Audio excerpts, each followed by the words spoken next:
आं दिनैनि नैबे सालबारि स्टेडियामाव जानाय इंटर क्लाब फुटबल टुर्नामेन्टआव फैनानै जोबोद मोजां मोनदों। बिथां गेलेग्राफोरखौ आं फैनानै थुलुंगा होफैनो हादों, बे आंनि थाखाय जोबोद गिदिर खोथा।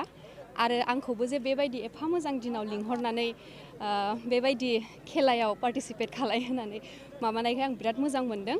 आरो बिनि अनगायैबो नायगिरि बिथांमोनखौबो आं साबायखर बावो, मानोना नायगिरि बिथांमोनाबो फैनानै जोंनि गेलेग्रा बिथांमोनखौ हाजासे जोंहा सापर्ट खालायफैदो। आं बेखौनो खावलायोदि जेसेबां हायो बेबायदि फिसायानो जा गिदिरानो जा जेरावबो बेबायदि फुटबल टुर्नामेन्ट फाथिनानै जोंनि मोजांनिफ्राय मोजां साबसिननिफ्राय साबसिन प्लेयार्सफोरखौ जों मोननो हागोन होननानै आसा थियो। टुर्नामेन्टफोरखौ जायगा जायगा बेबायदि खुंनानै जोंनि मोजां मोजां प्लेयार्स जों सायख'नो हागोन होननानै आं आसा थिबाय। दिनै बेयाव फैनानै आं जोबोद मोजां मोनदों। गोजोन्थों। जोंनिया जास्ट जोलुरावल' नङा, गोबां बिथिङावनो जोंहा खेला दुला, जोंहा मोसानाय मुसुरनाय, गान खननाय, जेरावबो जोङो रावनिबो खम नङा। जोंनि आइजो माहारिफोरा दावगाहोनानै एकदम इकुवेल मोनसे प्लेटफर्म शेयार खालायगासिनो, बेखौ आं बिराद मोजां मोनदों। आरो बेबायदिनो जाहाथे जाबाय थाथों आरो गोजौसिम दावगालांबाय थाथों होननानै आं आसा खालामो। सालबारि जिल्ला गेलेमु आफादनि जानानै गासै रायजो राजा लोगोसे गेलेग्रा मोजां मोनगिरि बिथांमोननिसिम जोंनि मोजां हामलायथिखौ बावहरनाय जाबाय। जोङो दिनै सालबारि जिल्ला गेलेमु आफादनि बानजायनायाव मोनसे आइजोफोरनि अनसुंथायारि जोलुर बादायलायनाय मोनसे लाबोदों।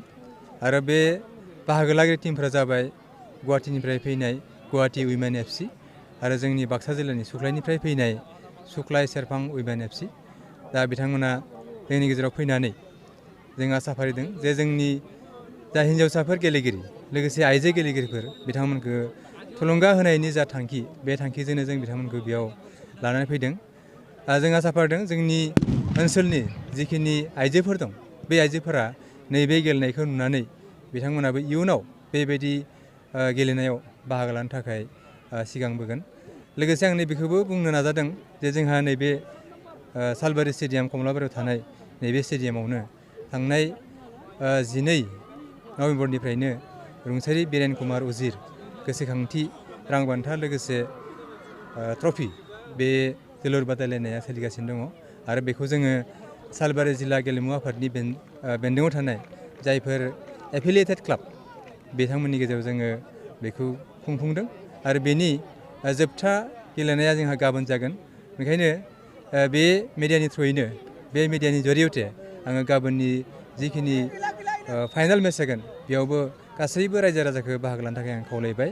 जोङो सालबारि जिल्ला गेलेमु आफादनिफ्राय नैबेखौनो हास्थायगोन जे गेलेनाया मोनसे रंजानाय, बियो लोगोसे मोनसे सोलोंथाइ। जोंनि भारत सरकार लोगोसे आसाम सरकारा लोगोसे जोंनि BTC सरकारा उन्दै उन्दै गथ'फोर लोगोसे सेंग्राफोरनि गेजेराव गेलेनायखौ मोनसे सांग्रांथि लाबोनो थाखाय नाजाबोदों। लोगोसे जोंनि जिल्ला गेलेमु आफादफोराबो बे खामानियाव जोङो मदद होबोदों। आरो जोङो नैबे गेलेनायनि जरियथे जोङो मुंबो खामायनो हायो, लोगोसे जोङो मोनसे थांना थानायनि राहा हिसाबै लानो हायो। जेरै जोंनि गेजेराव एलेन देउरि बिथांमोना, जोंनि दुर्गा दास बर' बिथांमोना जोंनि हारिनिफ्रायनो गेलेनानै बिथांमोना मुं जानो हादों। जोंबो खावलायगोन जोंनि उन्दै उन्दै गथ'फोरा जाहाथे गेलेनायखौ फरायनायजों लोगोसे गेलेनायखौ मोनसे मोजां हाबाफारि हिसाबै इयुननि मोनसे हाबाफारि हिसाबै बिथांमोना लायो, जों बेखौनो खावलायगोन। जों थारैनो गोजोननाय मोन्दों। थांनाय लकडाउन लोगोसे बिनि सिगाङावबो नैबे कमलाबारियाव जोंनि सालबारि जिल्ला गेलेमु आफादनिफ्राय मोनबो गेलेनाय जों होनो हायाखैमोन, नङाब्ला रायजो राजाखौ जों लाबोनो हायाखैमोन। बिनि जाहोना जाहैबाय जोंनि जिथु बे फिल्डनि, बे गेलेग्रा फोथारनि जिथु माने इनफ्रास्ट्राक्चार दाथाय, गुदि दाथाय, बे गुदि दाथाया जोंहा जाफुङाखैमोन। बुंनो थाङोब्ला दाबो बे दाथाया मोजाङै जाफुङाखै।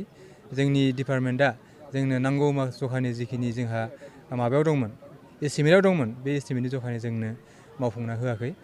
अब्लाबो जोङो नेबाय थाया साननानै जोंनि सालबारि गेलेमु आफादनिफ्राय नैबे देग्लायनिफ्राय लकडाउननि उननिफ्राय जोङो बेबायदिबा जाला, माबा मोनसे खालामनांसिगोन बिदि साननानै जोङो नैबे हाबाफारिखौ लादों।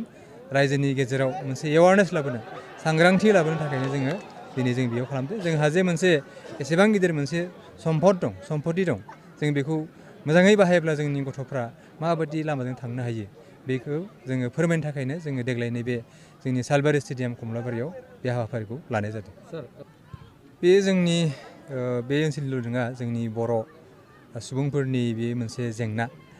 जोंनि बिमा बिफाफ्रा, गार्जेनफ्रा बिथांमोननि बा जोंनि बिदा फंबायखौ बेबायदि गेलेनायाव बाहागो लानो थाखाय बिथांमोना एसे गोब्राब मोनो।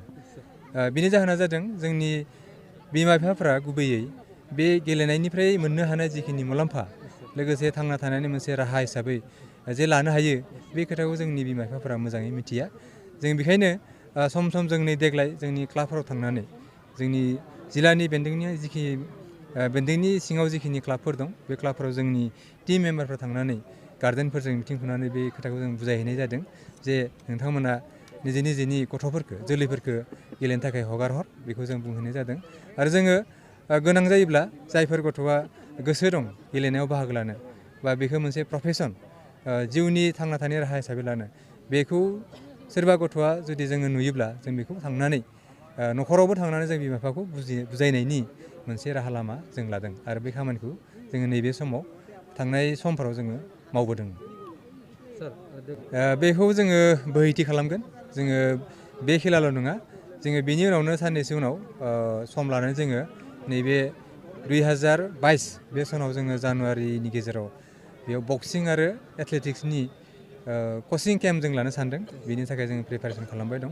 आरो बेल' नङा, माखासे जोंनि जिल्लानि बेन्दोङाव जिखिनि आसाम सरकारनिफ्राय बा BTC-निफ्राय जिखिनि गेलेमु फैगोन, जोङो बेयावनो खालामनायनि राहाखौ खालामनो सानदों। मानोना जों बे स्टेडियामखौ, बे गेलेग्रा फोथारखौ कमप्लिट जायाबाबो जोङो बाहायनो थाखाय जोङो बेखौ थिरांथा लादों नालाय, नैबे फोथाराव जोङो रायजोफोरनो गेलेनायनि जिथु माने रंजानायखौ लानाय, बे खाबुखौ जोङो होबाय थानो थाखाय जोङो थिरांथा लादों।